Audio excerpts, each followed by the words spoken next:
Now Sports 2 with Matt Trent. It is going to be a busy end-of-the-year awards banquet for LSU baseball. No telling what the trophy case is going to look like at season's end. Shortstop Jordan Thompson today named to the Brooks Wallace Award watch list. That is given to the nation's top shortstop in college baseball. Now, there's another guy in the sixth hole with Baton Rouge ties also holding his own. Episcopal's Luke Hill has turned a COVID dilemma into one of the best seasons in the Pac-12 this year, and he's doing it all as a freshman. He was rated the 100th best shortstop in the class. I don't get that. He's a lot better, I think, than the 100th best shortstop. Coming out of Episcopal, Luke Hill knew he wanted to play college baseball. But his sophomore year was the whole COVID ordeal, and at the time, Tulane was his only real option. He wanted to play baseball so bad, he was willing to say, well, if that's all that's going to be out there, that's where I'll go. After things eventually opened up, so did his recruitment. It was actually days after a visit to LSU that Arizona State swooped in and pulled the trigger. They made me an offer, like a really good offer at the time. So I was like, I'm going to play early at Arizona State probably.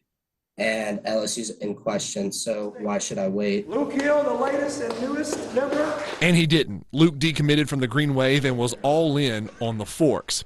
Yet he still wondered, would ASU provide the same early playing time as Tulane? They told me from the jump, like when they first recruited me, they're like, we want you to be the shortstop. A strong fall and even better preseason answered that question as Luke was penciled in as the opening day starter at short. I wasn't expecting to come out and within like the first weekend be batting 600 going into Mississippi State. Ah, yes, the second series of the year in Starkville. You could say it was Luke's first welcome to college baseball moment. I was like hitting really well in that series, and they brought in their guy, I guess. They called him like the Dominator or something.